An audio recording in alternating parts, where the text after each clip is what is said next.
Hi, I'm Melinda Pivick here with Ms. Gestrich, principal of Pivick Elementary. So, Ms. Gestrich, is there excitement from students and staff about this new playground coming in?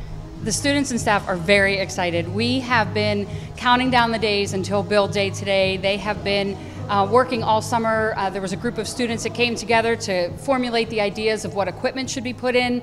We've had a committee working for months to get ready for today, and they cannot wait to get outside and see what has happened. We've transformed an empty field into a beautiful playground. That is amazing.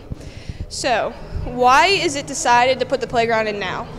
Well, we realized that our current playground that we had was a beautiful playground, but it was small in size, and it also was catering more to our older students and those who are able-bodied. And so we wanted to incorporate some additional equipment that would help our students who have sensory needs and those who are smaller in stature, since we are now a K-4 building. So we have handpicked a variety of different pieces of equipment that will to really specify what equipment that was there, so that whenever the kids come outside, they can find equipment that speaks to what their needs might be, whether it is they need to climb, or they need to bang on some drums, or they need to be able to play some music. There's some like instruments built in. There are different climbing pieces. There are some things that you can tunnel under. So there's a lot of different choices for them. There's spinning, there's balance things. So we tried to pick some things that were sensory related and sensitive to those students that might have some special needs. That sounds like a lot of fun. It is. How was Pivick picked for this playground other than the other schools in this borough? Well, we actually applied for a grant. Because we had this vision of the inclusive playground, we had the opportunity to apply for a grant through Kaboom. They matched us with Duquesne Light, which is our funding partner. Duquesne Light has not only supplied the money, but also 150 of the 200 volunteers that are here today. And so they reviewed our application. They were impressed with the ideas that we had about an inclusive playground, and so therefore they selected us, and we were very pleased to hear the news. Sounds amazing. Thank you, Ms. Gestrich, for taking your time out of the day to do this with us. Thank you. I hope you guys go along as planned. Thank you very much.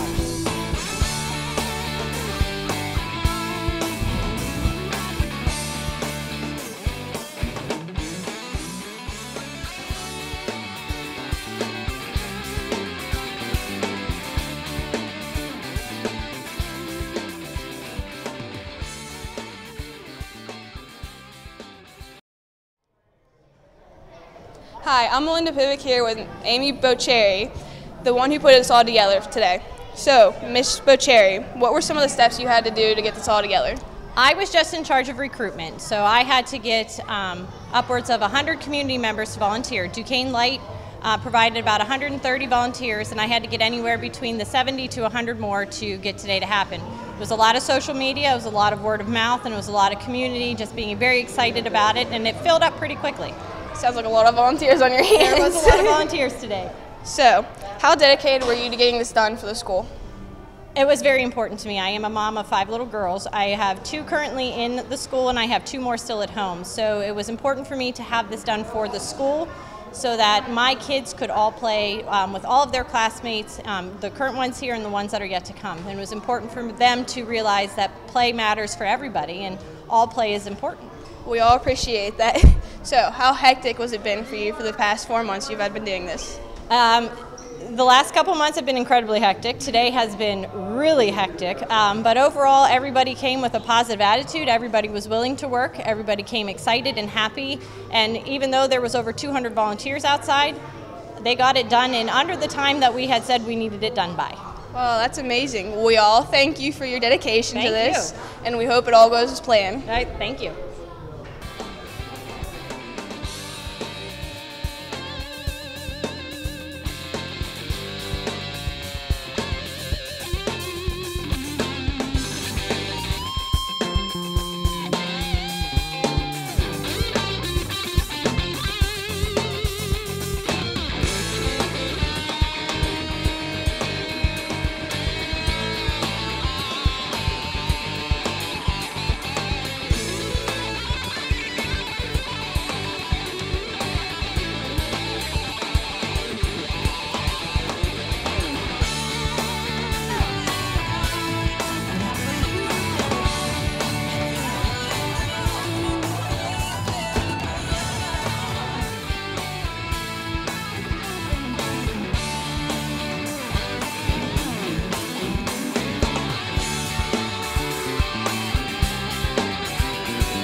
bring up our VIPs. So if you can wait for just a moment, we're going to introduce them and ask them to come up and join us for the ribbon cutting.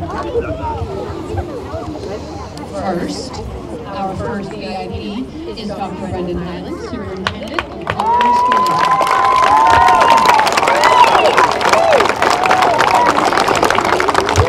Thank you, Ms. Gestrich. First thing, don't we think we should be given a nice round of applause to Mrs. Gestrich for all her hard work.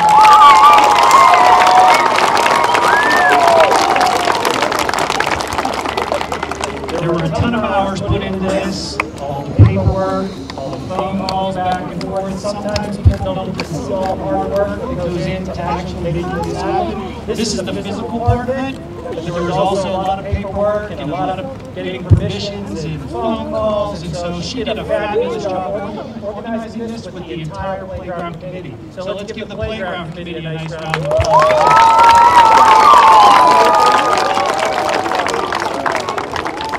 I promise I'll be brief. I just want to say one thing. How positive this is that we can have all different groups of people come together from the private sector, from the public sector. We all come together for one goal, and that's to make a playground that all our kids can enjoy and play together with each other and be one community. And so I can't tell you how proud I am of all the people that came. I want to say thank you on behalf of the district. You volunteered your time, and from what I understand, you do this on multiple occasions. So thank you very, very much. We greatly appreciate it. I'm going to do another thing. This is a little different. There was one student that asked to say something today. He doesn't even know he's going to say something. But right before we came to the ribbon cutting, he said, well, I'd like to say something. So Jason, can you come here for a second? I am so pleased to see this playground piece together. It is with great pride and a great deal of hard work that I present this playground to the kids from the kids of kindergarten to the kids of 4th grade, and especially to the kids that are in the autism community. Being autistic, autism does not define you. What you guys are here to prove is that kids with autism can do things just as well as normal kids do. I am seeing all the way around over 700 of the next generation. You guys are our future, and we praise you for being the next generation. So thank you.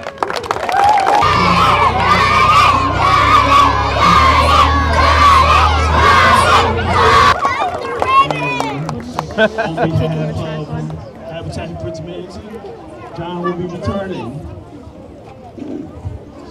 Hello everyone, thank you for the opportunity to stand before you. I feel truly blessed to serve a leadership role for Habitat for Humanity, and this playground ultimately would not have come provided without the support of all of you, specifically those of you who came out and gave a tremendous job today. I can't even say enough of our appreciation. For the members of the community of Palmboro, went above and beyond, and again, can't say enough of our appreciation. Sincere thanks. Kristen, Miss Gestrich, the opportunity to work together with you has been extraordinary, and working with the staff has been connected for me in my career. It's been a great ride to see this come to life. Are you guys excited? So I want to say thank you to my Habitat for Humanity group. We have captains who are resigned in the construction department. All of them are here together. They're a little older, so I was wondering if you could give a big shout and say an extra special thank you on the count of 3. 1, 2, 3.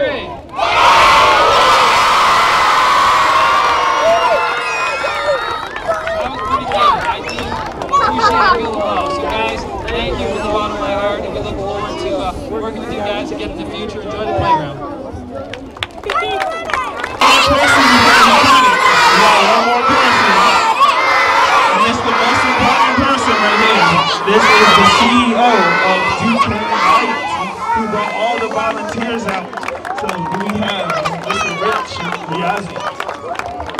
Thank you. Hey kids, a great afternoon, right? Yeah?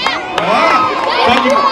I know you're ready for the cutting. You got homecoming and ready to work in the playground Tuesday of next week. I'd like to give a big thank you to all the volunteers, the Duquesne team who give up their day to come out here. Their workload never goes away, so when they go back to the office, they got to catch back up. So a big thank you for all of the effort you put in. Big thank you for the Plum School District. Thank you for all the community support that we've had. Thank you, Habitat Humanity, and all the school teachers here.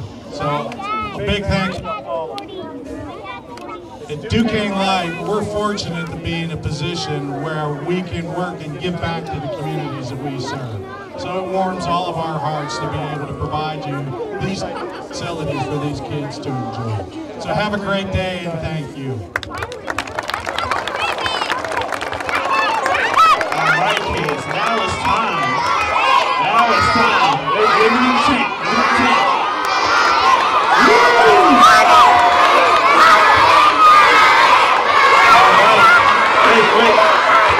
When we cut it, can we do a countdown from 10? Can we do a countdown from 10? All right, let's go.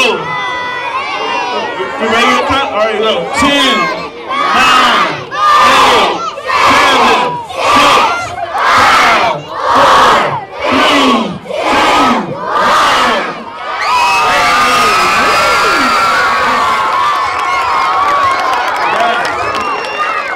2, 1. Thank you all.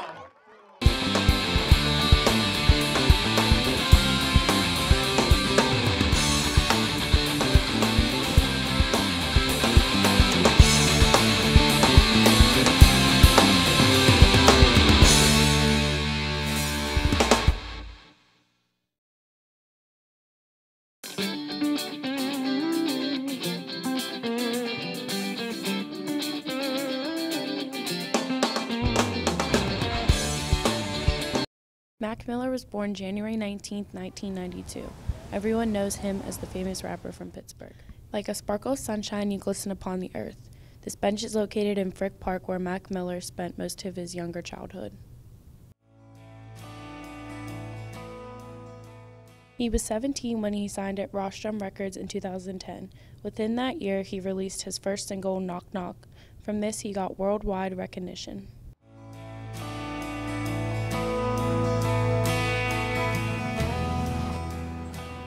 In 2013, Miller started his own record label, Remember Music, which was named after one of his friends who had died.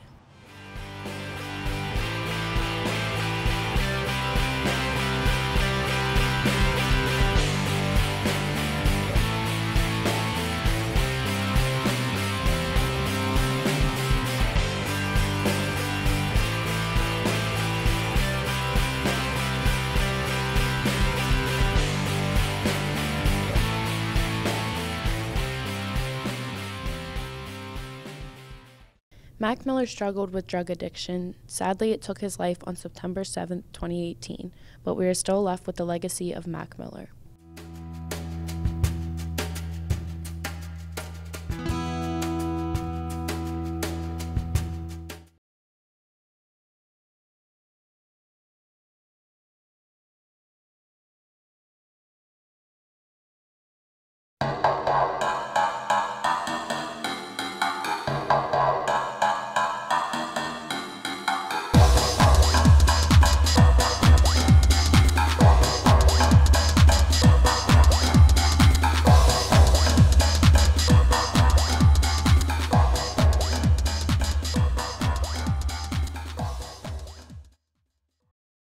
Hi, I'm Colin Gilboy, and today I'm here with Heather Donahue.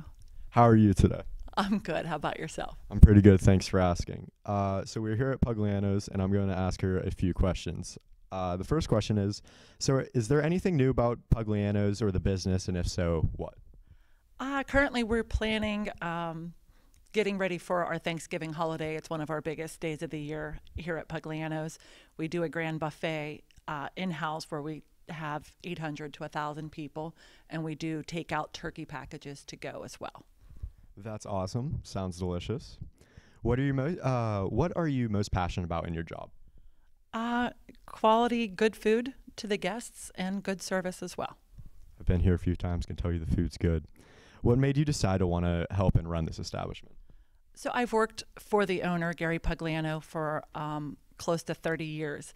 So it just seems to be the path that I chose, and it's just what I know and what I do. So That's awesome. Glad to hear.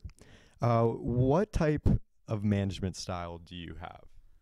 I just try to treat the employees the way I would want to be treated, try to give them the respect and the guidance to do the job to the best of their ability. It seems to be working out pretty well. What skills or achievements would you like to have for an ideal candidate to work here? Somebody that would be honest, have a good work ethic, good with the customers as well as other employees, just to make it a place, a good work environment for everybody involved.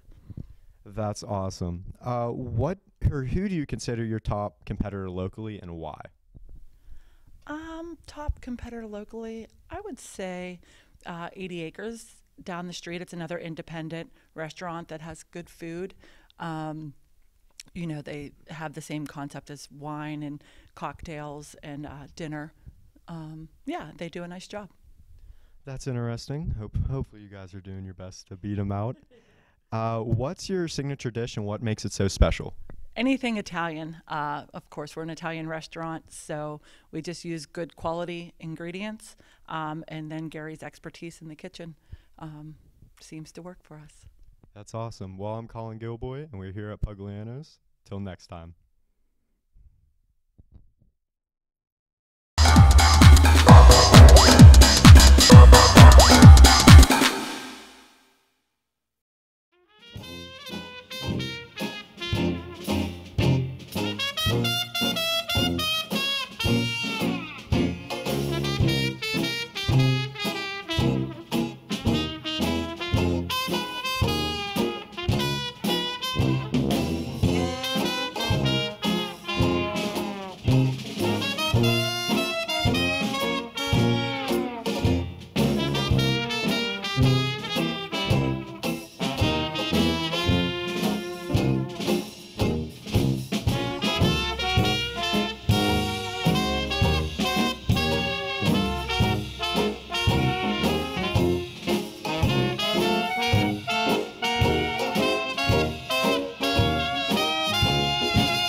I'm here at Oakmont Bakery with Billy O'Block. How are you doing today? Good, how are you? I'm good, thanks for asking. So I have a couple questions to ask you about Oakmont Bakery.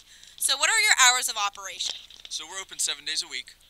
Sundays we're just open from 6 till 3 o'clock every other day. So Saturday through Monday we're open 6 o'clock until 7 o'clock. It's always nice to know when you can come to get a treat.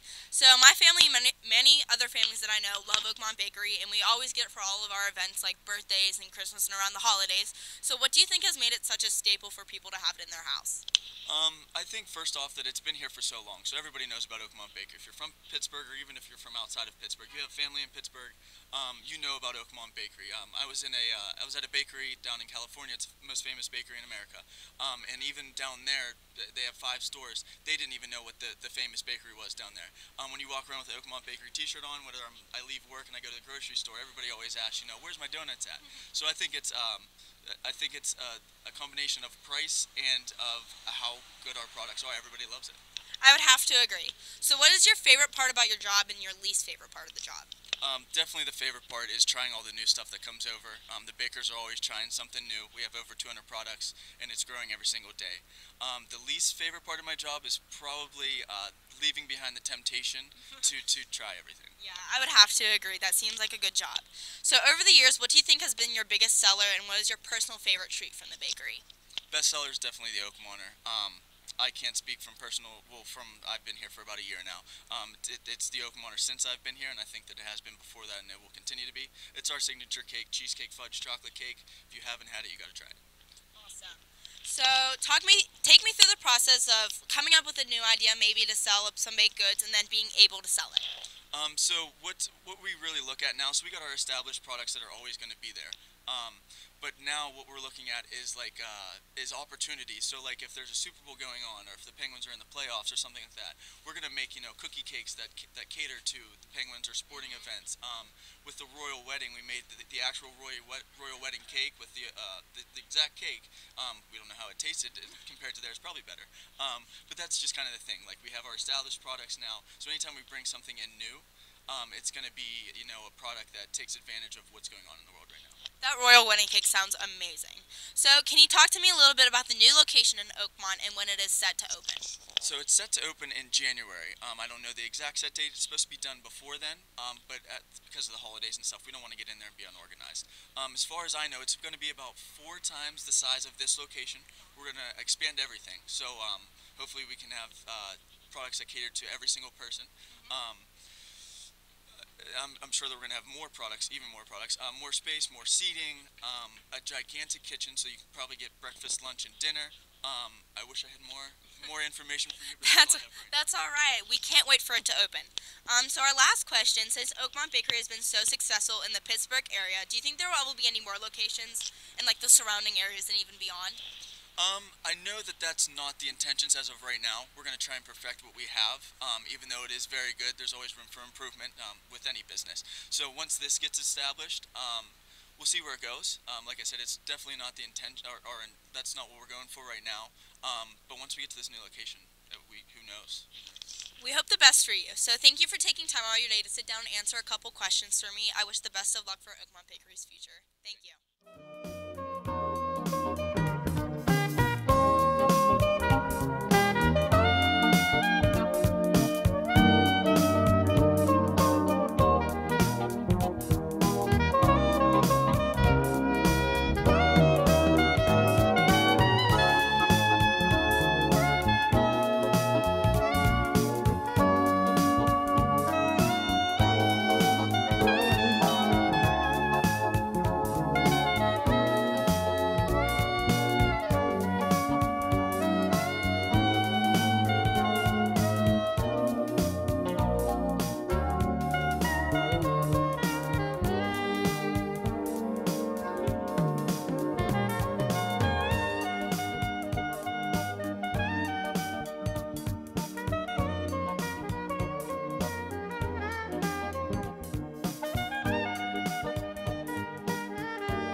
Hi, I'm Alexa Warris. I'm here at the Carnegie Science Center with their Program Development Coordinator, Brad Peroni. Brad, how are you today? I'm great, Alexa. How are you? I'm good, thank you. Okay, to start off, could you explain your job and position to anyone that's not familiar with it? Absolutely. So my job as Program Development Coordinator is either developing from scratch new programs for the Science Center, or maybe taking existing programs and coming up with new twists. So sometimes that might mean helping to develop new exhibits that we build here at the Science Center, or developing programming to go along with new exhibitions that come in, or new films for the Giant Cinema. So it's a big, wide variety of things I might be doing. Sounds like it. Sounds really interesting. So, first off, what made you want to work here in the first place? So anyone who is a kid growing up in southwestern Pennsylvania probably comes to the Science Center on a field trip for school at some point in their lives. And when I went to college, I studied biology, and I assumed I would be out in the mud looking for salamanders or doing some other kind of field work. But through an internship that I did at a nature center, I fell in love with informal education. And so when I got out of school and looked for a job, this seemed like a perfect fit. Well, it seems like all your hard work paid off. What do you enjoy the most about your job here? It's something different every day, so I'm always working on a variety of projects, and the longest project might last about 6 months for me, and then I'm off to the next thing, so there's always something new happening. That sounds exciting. What is your everyday routine here at work? So there's really not one for me because currently I come in and I fire up an iPad and I test out programs for a robot, and we're developing curriculum for that for elementary school teachers across the country. Some days I might come in and have meetings with people from other institutions around Pittsburgh. So it's really whatever the project that I'm working on dictates, and so sometimes that's coming in on a weekend to do a program, or maybe that's traveling to other cities to see what their museums are doing with their new exhibits. Well, at least it keeps things interesting. What's your favorite part of working here at the Science Center, and why is it your favorite part? So my favorite part of the Science Center that is here currently is probably the H2O exhibition, and that's one that I worked on the development process for, and we've got a lot of native animals that are found here in Pennsylvania, and maybe some animals that are found elsewhere, and there's a lot of information about water conservation, the water cycle, and it really takes a lot of different science topics from across the spectrum, physical science, life science, and presents them all together in a cohesive way. Yeah, I remember going here as a kid. H2O is always my favorite place to go. What are some challenges of your job here? So one of the challenges for working at the Science Center is that there's so much going on that sometimes other people don't know what's happening, and so getting everybody on the same page can be a challenge.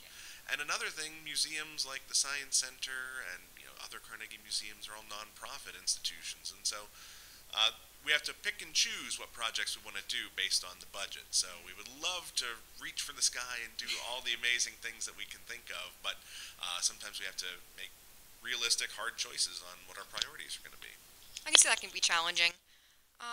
For any new employees coming here, what's some advice you can give to them? The biggest piece of advice that I can give, and I do give to all of our new employees, is to just have fun and enjoy the experience here, because at the end of the day, we get paid to make kids get excited about science, and it really is a fun job. Maybe I'll work here then. What do you look to improve on here?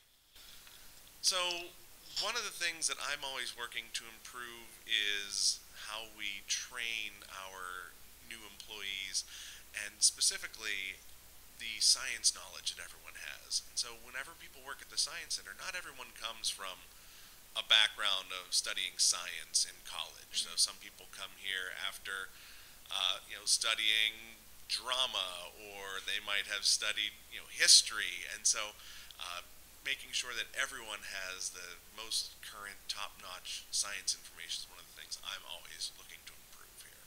It's always a good thing to improve on. And going to my last question, what do we have to look forward on this year's programs-wise? So much. Coming up in the next year, there's a lot of fun things happening. For the rest of this year, 2018, we have the Art of the Brick. It's a Lego art exhibition, and it is the world's largest collection of Lego art, and that's on display through the end of this year, up in the first week of January. Then we have an exhibition about Da Vinci and his inventions coming in, and we're planning a lot of very fun activities to go along with that exhibit. A lot of great films coming in through the Rangos Giant Cinema. So some of the ones that we have coming are an American musical history film, so looking at how music has changed and evolved here in the United States. We also have a film called Backyard Wilderness, which encourages people to see what kind of animals and plants are hiding out in their own backyard, encouraging people to look carefully at nature and notice and appreciate everything they can see. Well, that sounds great. Well, that being said, everyone come visit the Carnegie Science Center. I'm Alexa Waros. This is Brad Peroni, and have a nice day.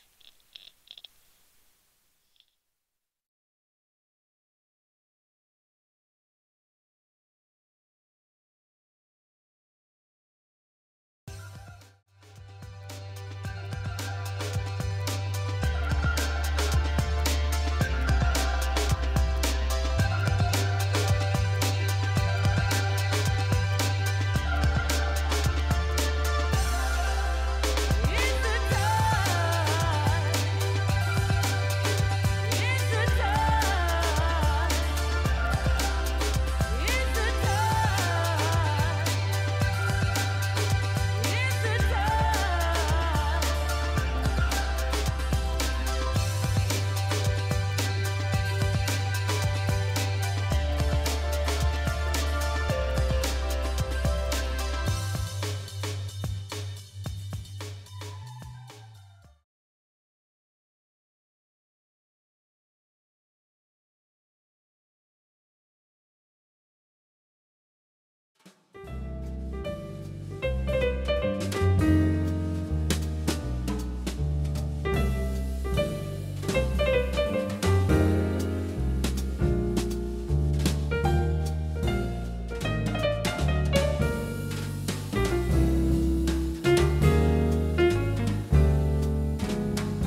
Hi, I'm Richie Driscoll. I'm here with Nick.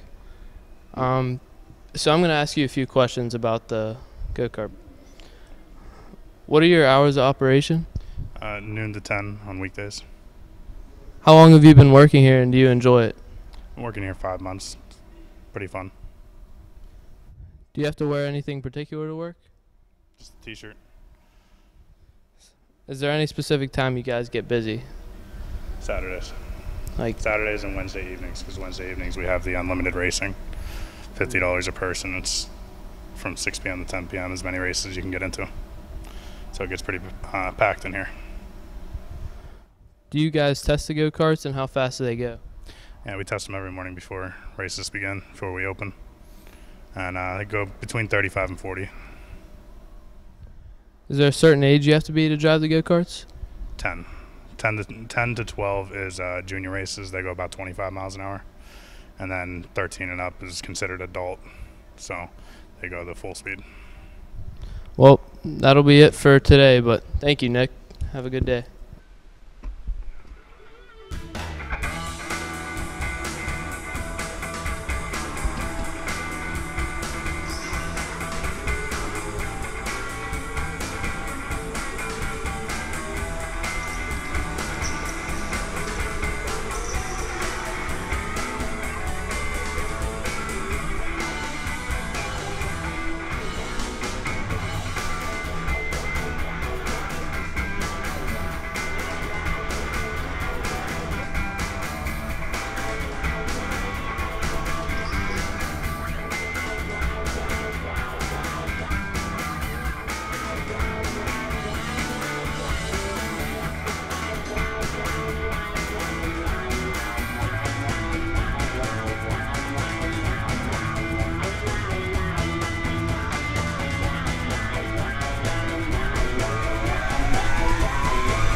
Hello, this is Hunter from Plum High School, and I'm speaking with Pam. Pamela. From the Plum Community Library, and I'm just going to ask her a few questions. So, Pam, what's your most favorite book, Arthur? I'd probably have to say I'm a James Patterson fan. He writes so many, like the mysteries, but he actually has been co-writing with a lot of authors, and so every couple months there's a new book by James Patterson coming out. Can't keep up with them all. Where would we find these James Patterson books? Actually, if you came into the library under Patterson, under fiction, but since he does co-write, sometimes they are under a different author's name, but we can always do a search here at the library and pull things up. During how long? What's the opening hours for the Plum Library? From Monday to Friday, it is, well, I should say Monday through Thursday. It is 12 until 8. On Fridays, it's from, I said 12, I'm sorry, 10. 10 until 8. On Fridays, it's from 10 until 5. Saturdays, it's from 10 until 5. We are closed on Sundays. All right. Where would we go to find, like, the most popular book? Well, I think it depends on what you are interested in. Obviously, if you come in and you say, you know, hey, help me find a book, the first question we're going to ask is, what do you want to read? What do you like? I mean, some folks love mystery, some folks love romance, some folks like fantasy. So we kind of have to ask a couple questions, and then that kind of, we know exactly where to send you then. Everything is computerized. You come in, and we actually will pull up a card and go on the computer, and we can figure out what you like and what we have. If we don't have something here, we can always get it from another library, no charge. Takes 3 or 4 days to come in. We work with the Carnegie, so if we don't have it, we check and see if the Carnegie has it, or if Penn Hills has it, Monroeville, and we can get it in. So I've been seeing that we're able to get the books online. How does that work? Very easy. A lot of people download books now, but they pay for them.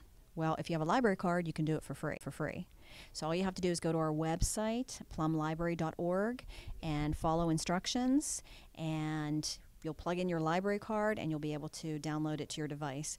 Want people to know that the library obviously is here for books, but we have a lot of events. We have really cool playaways. This is a book right here. Kind of is great for if you want to work out. It fits in your pocket. All you need is headphones. But we also have like a ton of DVDs. We have all the new DVD releases. Don't go to Redbox. Come here and get them for free. Music. We have games, puzzles, things like that that people don't even think about. So you can certainly use your library for other things than books. And like I said, especially with the downloads, they're very popular right now.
Here with an employee at the Glow in the Dark Mini Golf Course at the Mills Mall. How are you doing today? Fine, thanks. How are you? Pretty good, thank you. Can you tell us a little bit about the place? Well, it's 18 holes of mini golf, glow in the dark. That's about all. That's all we have. Yep. Just that, just golf. Sounds good. So you can tell us about your prices here? They are $7 for adults, $5 for senior citizens. Ages 6 to 12 is $6, and 5 and under is $5. Sounds good. What is the usual age gap of people that come here usually? Anywhere from babies in a stroller till 80 years old. Yep. What are the usual events held here? in our place Yeah. strictly. We have groups that come in from different places, and we also do birthday parties for kids. Sounds good. Why would you suggest someone to come play mini golf here? 'Cause it's a lot of fun. Sounds about right. I'm Gino Mira, here with an employee. Thank you.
Hi, I'm Matt Carroll here with Joey at Leilulos. Joey, how are you today?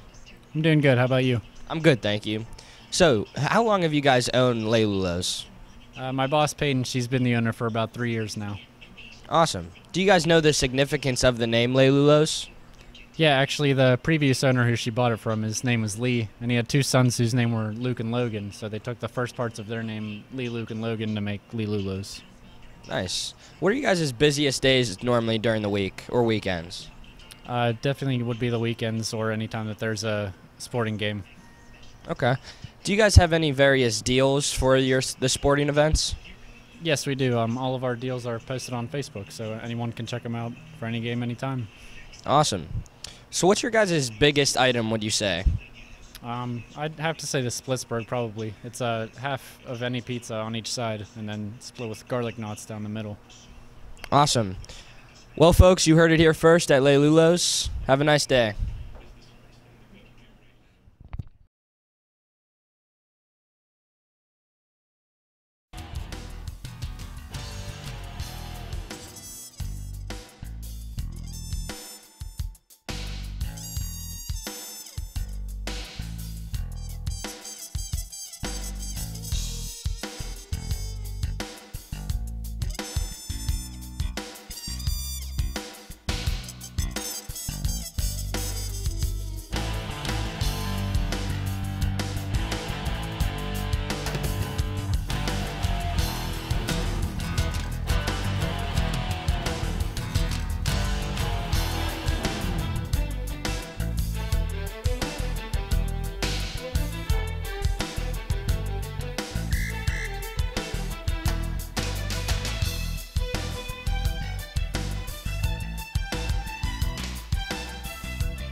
Hi, I'm Naomi, and today I'm here with one of the managers of the Scare House, Chelsea.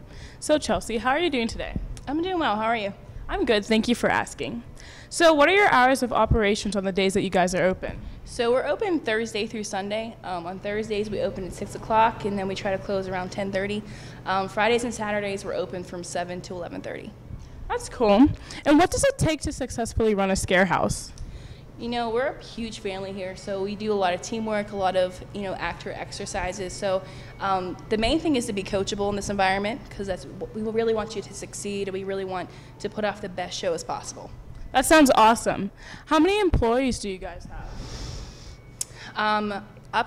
Upstairs about 80, and then we have also a basement cast as well, so I would say anywhere from 90 to 95. That's a lot. If any, what experience does it take to work here? Little to any. We really are personality based, so again, if you just remain coachable, we can give you the skills that you need to succeed in this environment. Oh, that's nice. So how did you get into this job?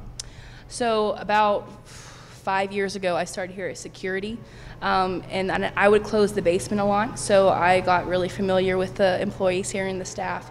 So I switched over to acting, and I've been here about 5 years, so this is my first year that I've become manager. Oh, congrats. How long does it take to set up this whole event? So they start tearing down in January and start rebuilding, so this is kind of an all-year process. But overall, the show they put together, they develop the characters and everything like that. So it's an all year round process. Do you have any parties after the season ends? What are they like? We have a cast party, and it is eventful. Everyone gets together. We just have a good time. Karaoke. Sometimes we'll have some drag shows going on. We're a huge community, so we go on trips and stuff throughout the season as well. So it's a very fun environment to work. That sounds like so much fun. It really is fun. What's your favorite part of this job? My favorite part is really just seeing everyone that comes in and the experience they have leaving. It's so rewarding, especially when you can come in and you can work with your employees and your coworkers, and you can put on the best show possible. That's something that I really love and enjoy. And especially when people get so scared they kind of hit the floor. It's my favorite part. That's funny. So what has been your best memory here at the Scare House? Definitely when Mikey and Big Bob come. They're always eventful.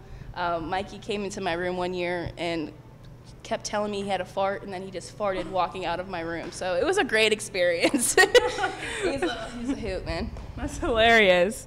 So what are some of the haunts included in the general admission ticket? Can you explain a little? So general admission, we have 3 upper haunts. We have Pittsburgh Zombies, we have Nocturne, and Infernal. So those are the 3, haunts that we have upstairs. And then we have our separate haunt, which is the basement. That's a separate ticket and a separate type of show. Sounds scary. Yeah, it is pretty scary. Thank you for your time. So let's take a look at some of the haunts.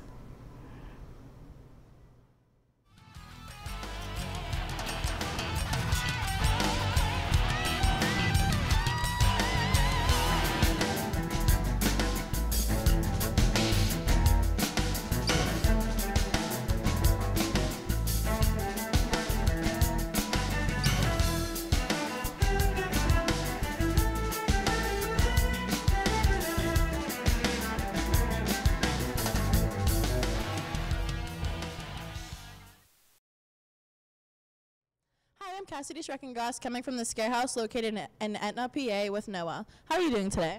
I'm great. How are you? I'm great. Thanks for asking. That's good. So how long does it usually take to get ready, including your hair and your makeup? So my normal character is not this at all. I actually work in the basement, and I'm what is considered the outside recruiter. So I'm like a neo hippie. So I actually just wear my own clothes and do my own hair and don't wear any makeup normally. This took probably like 10 minutes, and then I just messed up my own hair. But normally I look like a normal person, whatever you want that to be. Well, that's pretty cool. So do you enjoy working at Scare House, and how long have you been here for? Yes, I absolutely love it here. This is my second full year. Yeah, because I started last year, and then I interned over the summer here as their marketing and communication intern. So yeah, this is my second year scaring people. Well, that's really cool. So what got you into scaring?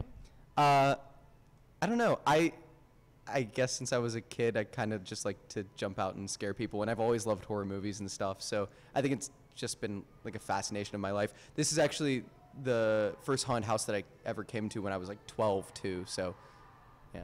Wow, that's pretty interesting. So how do you get yourself into character before people start to walk through the scare house? So my normal character that I play is essentially just myself, just a happier version of myself. So it's not like hard for me to get into that character. Getting into other characters, I'm a comm major at school, but I'm a theater minor, so I take a lot of theater and acting classes, and I do a lot of stuff with center of energy and archetypal gestures, which is a warm-up and stuff like that. Yeah. Wow, that's really interesting. So what's one of your favorite memories here? So last year in the basement when I worked down there, I was only in my boxers. They took away all of my clothes. I allowed them to, but I was only in my boxers, and people said a lot of strange things to me. Most people like would yell their phone numbers at me and stuff like that. But one girl, she was walking away, and right before she turned away, she looked at me and goes, "I love you," and then started walking away, and then turned back and goes, "Sorry, I'm nervous." Oh my gosh, that's interesting. So do you ever get scared or creeped out yourself working here? Yes. All the time. When people are here, no. But when there's not people here, which over the summer I was here with like one or two other people a lot, this place is actually super haunted and super weird things happen that I won't go into detail of, but it can get really creepy. Wow, I don't want to come here then. So thank you for talking with me today, and I hope to see you throughout the walk. So let's look at some more highlights.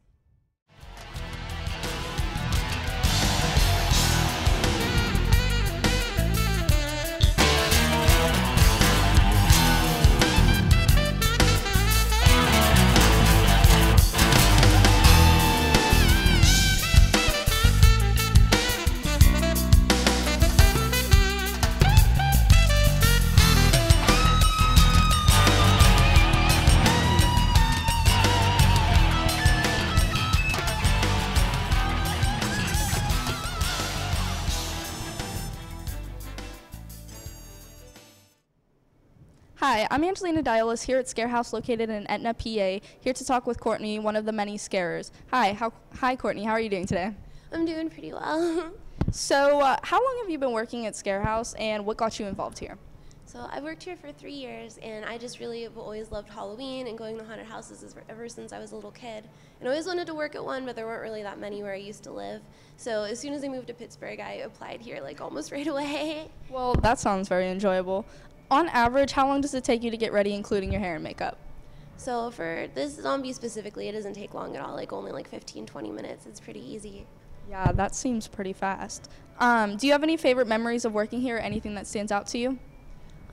So I can't think of anything that stands out that well this year except for just like really, really funny reactions. I think my favorite one was from last weekend. There was a girl who was so scared.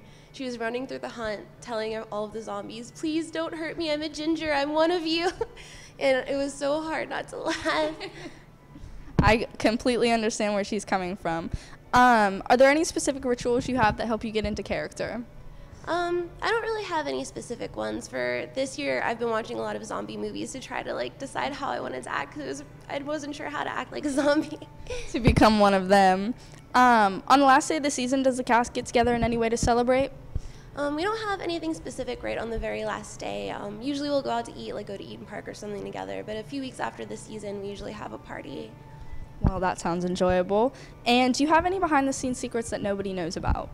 So I don't have anything particularly juicy myself, but we do have a behind-the-scenes tour before we open, usually every weekend. So if anybody wants to find out anything really interesting, I recommend going to that. Well, thank you for talking with me today. I'm Angelina Diolis, and now we're going to show some more scenes.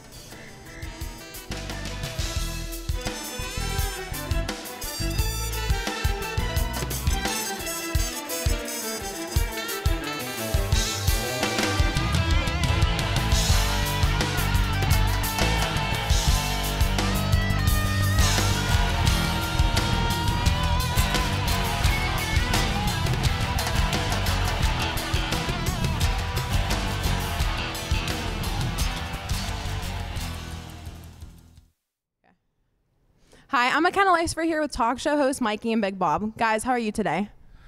Nice. We have a talk show? I thought you guys were on 96.1 KISS. Yes. Thank you. Yes. I'm a clown. Well, just gonna say this now. I'm a huge fan of your show, and Thanks. You're welcome. I'm completely ecstatic to be interviewing you guys today. So starting my interview, there's a super straightforward question I need to ask you guys. What are you guys doing here? I don't know.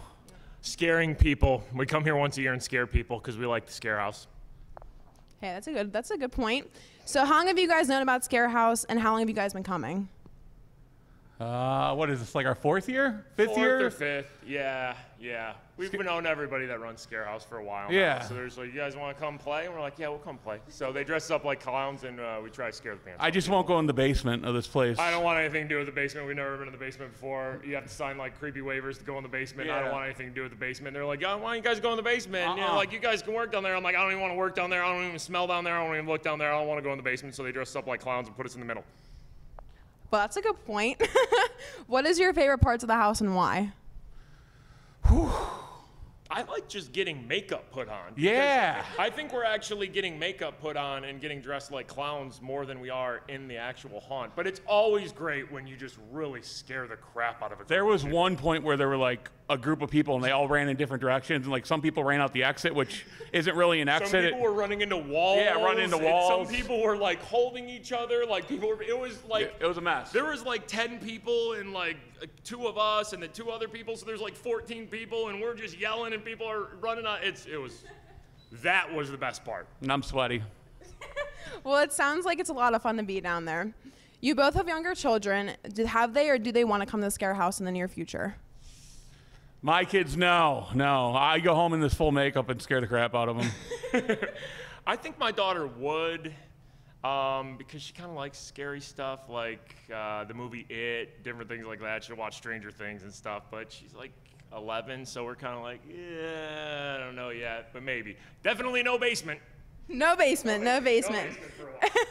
So you guys are talk show hosts for 96.1 KISS. Aside from being here tonight, what is one of the best things about being a talk show host? I get to work with my best friend every day. Seriously, that's it. It's such a lame answer. It is. It's just such a cliche answer, but like, I've known Bob since we were like 7 or 8 years old. We played like Little League Baseball together, and we've now worked like every day with each other. So, I mean, whoever your best friend is, imagine doing a radio show and just laughing. Imagine getting dressed up like a clown with them. Like every day we're just like, I can't believe they're paying us to do this. Like everything, radio show, just everything. I can't believe we get paid to do this. So that is honestly the best part of the job. Well, that sounds like it's a lot of fun to do that. And lastly, name one thing that is your favorite part about Halloween. Treats. Yeah, I mean, treats, honestly, right? Full-size candy bars, though. Don't come with no, like, mini or snack size. Full-size candy bars only. That's it. Very specifically, full-size candy bars are the best part of Halloween. What about king size? Is that the best part? I mean, oh, wow. Are you rich or something? I don't know What's what happening neighborhood here? you live in, but king size? That's aggressive. Nobody's handing out king size. Wow. Well, those are some pretty good answers to hear. Well, thank you guys for your time, and thank you, Scare House, for all the opportunities you've given us tonight. I'm McKenna Leistifer, and have a good night.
Hello, my name is Evan Grobsky, and I'm here with Ms. Soma, the owner of Soma's.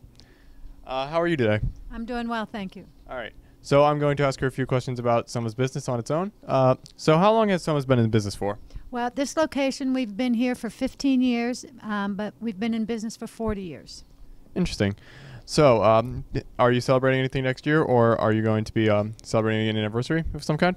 Yes, we are. In February, we're going to have a big blowout. Can't say anything about it yet. It's a secret, but in February, look for a big 40th anniversary special. Interesting. So what is your favorite thing about working at Soma's right now? The customers. I love the customers. I'm a people person, and they make me happy, most of them. So what kind of customers do you get here at Soma's? We get a lot of families. We get a lot of sports teams. We get a lot of elderly. We have the Longwood right next door, so we get a lot of the elderly. We get a lot of golf people because we have the golf course right across the street. Well, it seems like you're pretty helpful here in Soma's. So what is your most popular dish here at Soma's right now? Wow. There's really not one thing that's popular. Even though it's called Soma Pizza, we have many more things besides pizza. Our burgers are good. They're fresh. Our chicken is fresh. Pizzas are very popular. The quesadillas are very popular. We have a big order of French fries called the Vinny Fry, which is named after my son, which is a big basket, and those are pretty popular. Interesting. So how was Soma's established or created right now? Well, my husband started Soma Pizza in Aspinwall in 1979. He then moved to PPG downtown, and we had 4 restaurants down there. We had a place in Highland Park, and then after 25 years, we moved from downtown to here. All right. So thank you for answering my questions. You're welcome. All right. So back to the studio. Pizza time.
My name is Miranda Depcon, and today I'm here with Nick Paradise from Kennywood Park, and we're going to talk about a little bit about the park. So how long has Fright Night been open, and since then, what are the improvements of the park? So this is Phantom Fright Night's 17th year here at Kennywood, and it has changed significantly over the years. Back in 2002 when it first started, it was really unprecedented. We didn't know exactly how well it would work, if it would work at all, and so you want to start small. You don't want to, launch into the whole thing right away. So you just had a few haunts, a few rides, things like the Thunderbolt weren't even open that year, that whole area of the park. And as time goes on, and it proves to be a success, and you get to the point, okay, we have so many people coming in that the area we have open can't fit them all. So you gradually open more areas, and you're adding new haunts, changing haunts up. So it continues to grow and evolve every year. At this point, pretty much the whole park is open aside from the kiddie areas. And, we look to add more haunts. We have some really busy nights, and, we're like, we need a couple more. But sooner or later, those will come. Yeah, it does get really busy here. So since then, do you have a lot more new attractions, and you have a lot more people coming in? Yeah, we have close to 300 actors that work for us, and not every single one may work every night, but you're pushing 200 or more actors on a nightly basis, filling in the 10 different haunted areas, plus just roaming around the park and in the tunnel, of course, to make that a haunted area of its own. To just kind of set the tone for the whole night.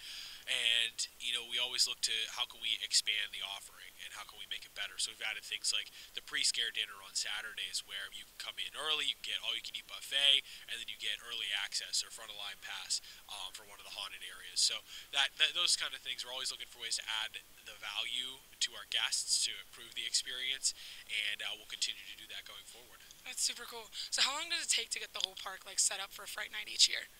It can take quite a while. In August, we'll start to close down areas for the summer operation so that we can get them ready for Fright Nights. Usually about August 20th, we'll close the Penny Arcade. They'll take all the arcade games out, all the skee ball machines out, and they start putting together what is now the Villa of the Vampire haunted area. Same thing, Raging Rapids will close about the same time. They'll drain all the water, take out some of the machinery that's in there to operate that ride, and they start building up the Voodoo Bayou. So we try to do those things without interfering with summer as much as we can, but at the same time to offer the level of experience that we've created now. We can't do it just in a few weeks where we're not open during the weekends or during the weekdays. I'm sorry. So it's a balancing act, but it's about 4 to 6 weeks to get everything ready, and there's also behind the scenes stuff going on, like creating the masks and the prosthetics. That'll happen as early as June or July. They'll start working on that just on a low level, small level. Well, that's not as long as I thought it was going to be. And personally, lastly, what's your favorite attraction here at Fright Night? For me, I think it's just the Phantom's Revenge, always just that experience of riding in the smoke and fog and pitch black. It really is a different thing than the summertime. The haunts are great as well. Dark Shadows is probably my favorite haunt just because of the way they're able to kind of mess with your head without a lot of actors or other things. It's just that mind game when you can't see absolutely anything. So it's cool. Thank you for your time today, Nick.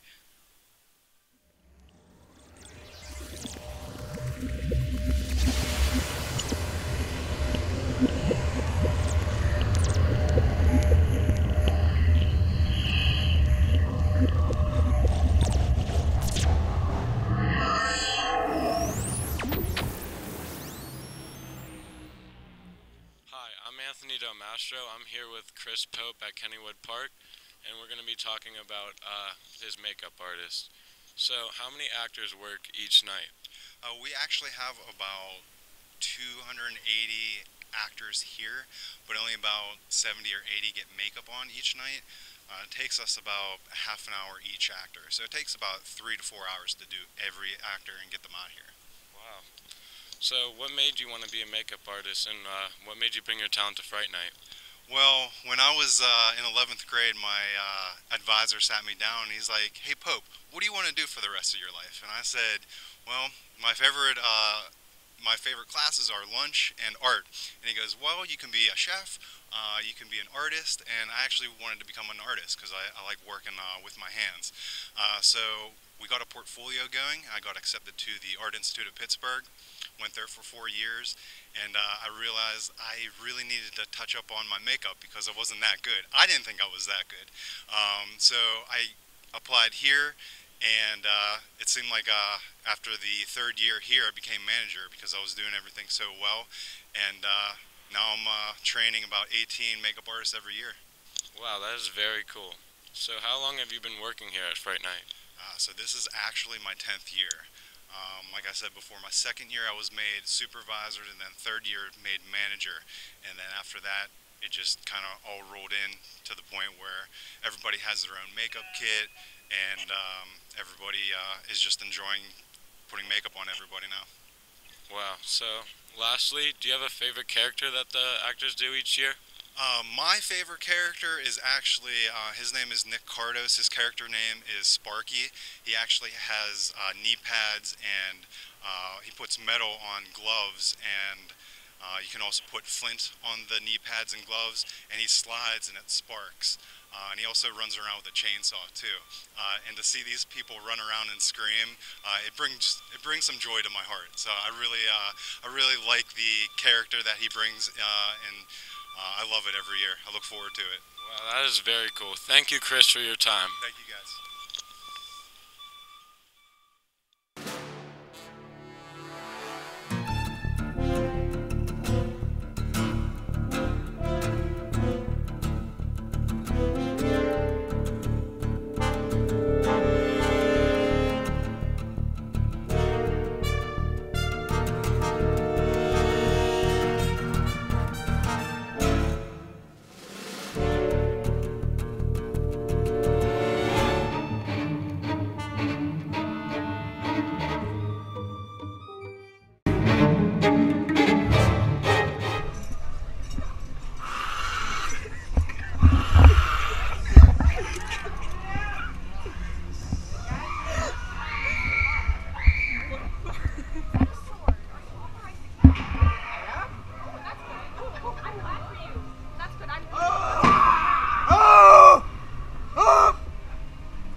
In my spider webs in my mouth.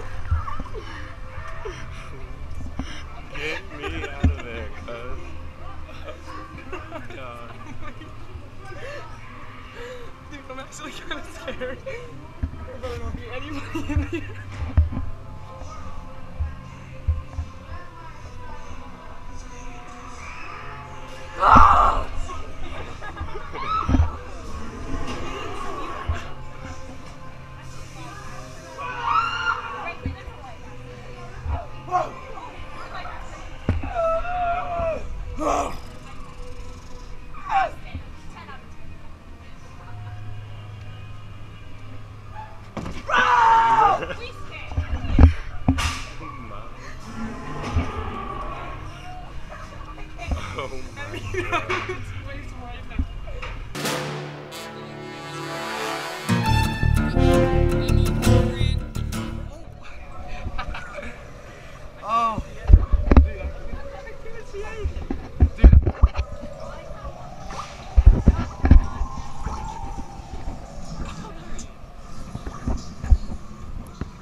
Oh my god! Oh my god! Oh my god!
Hi, my name's Aiden Golubuski, and I'm here with Marketing Director Courtney Deems. How are you today, Courtney? Good, how are you? Pretty good. So what made you want to start working at Chick-fil-A? Well, I've worked at Chick-fil-A since I was 16, and when I graduated college, I did multiple Chick-fil-A internships for marketing.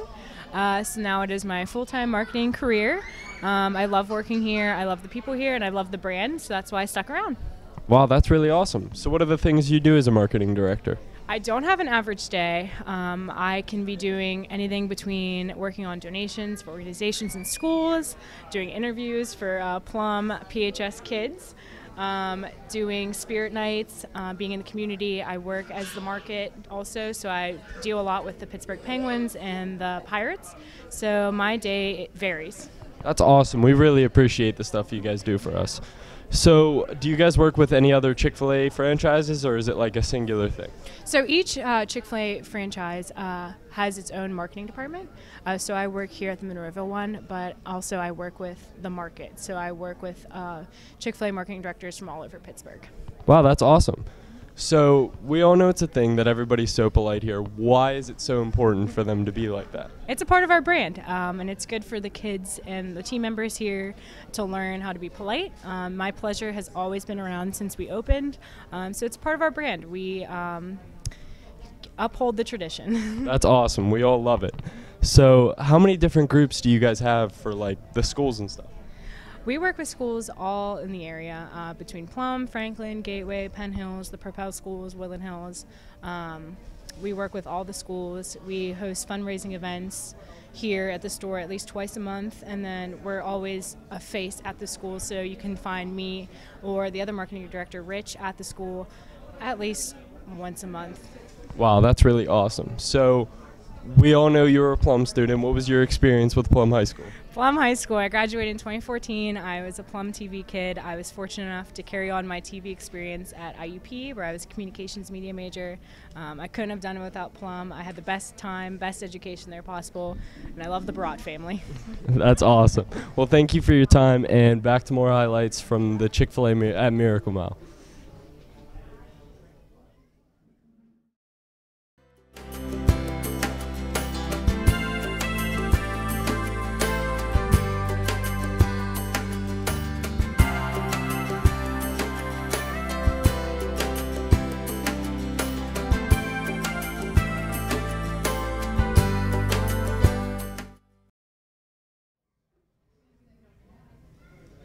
Hi, I'm Isabella Russo, here with Mackenzie Klaus, Chick-fil-A employee and PHS student. How are you today, Mackenzie? Good, how are you? I'm good, thanks. So how long have you been working at Chick-fil-A, and what made you want to start? I started working here about 8 months ago, and I needed like an easy part-time job through high school, and they're really flexible with schedules. That's good. Do you enjoy working at Chick-fil-A, and why? Yes, I love it here. It's one of my favorite places to be, like around friends. It has like a good environment. It's a good, easy first job. That's good to hear. Did you have any training before working? If so, what did you have to do to get the job? There's like a 3 to 4 week training program. You get assigned a trainer, and then you have to do some online videos just to get you started, but that's about it. That's good. Can you see yourself working here for another year? Why or why not? I do see myself working here for another year because they're very flexible with like education, like high school, furthering with college. They would work with like my schedule, so I do see myself working here. That's cool. Have you gotten any type of promotion since working here? If not, do you think you'll get one eventually? I don't have any promotions yet, but in the future when I've worked here for about a year, then I'll become a trainer if I decide to become a trainer, and then I'll cross-train if I want to work in kitchen or whatever I decide. Good for you. What's your favorite part about working at Chick-fil-A? My favorite part about working at Chick-fil-A is like being around friends, some of our spirit nights. It's just like a fun place to be, like working. Cool. Is there any competition with the other food joints around you guys? And if so, what and why? We don't really have competitions with any other like food joints. We just like compete with ourselves. Like we try to further like the competition with like cars in the drive-through. Like we do stuff against like ourselves instead of other people and other businesses. That's good to hear. Thank you for your time, Mackenzie. I'm Isabel Russo, and back to the studio.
I'm JC Floyd interviewing Caleb Brash at Grand Slam Pizza. How's your day going? Good. So, can you tell us how long has Grand Slam Pizza been open for? It's been open for 5 years this November. All right. How has it been working at Grand Slam Pizza? It's been pretty. All right. So we know you're a co-owner of the place, is that correct? Yes. How is that affecting you? Is it stressful or anything like that? It does get stressful at times, a lot of responsibilities. The biggest thing is me being 18 years old, trying to tell a 25-year-old what to do, or them taking me seriously. Yeah. So could you tell us how long you've been working here yourself? Since the day we've opened, so 5 years November. Wow. So has business been good, or has anything been complicating you guys? I would say business has definitely grown in the past 5 years for sure. It's definitely crazier now than it's ever been, so it's good. All right. Another question. Could you tell us what your customers' feedback is towards your food? We do definitely get a lot of good feedback.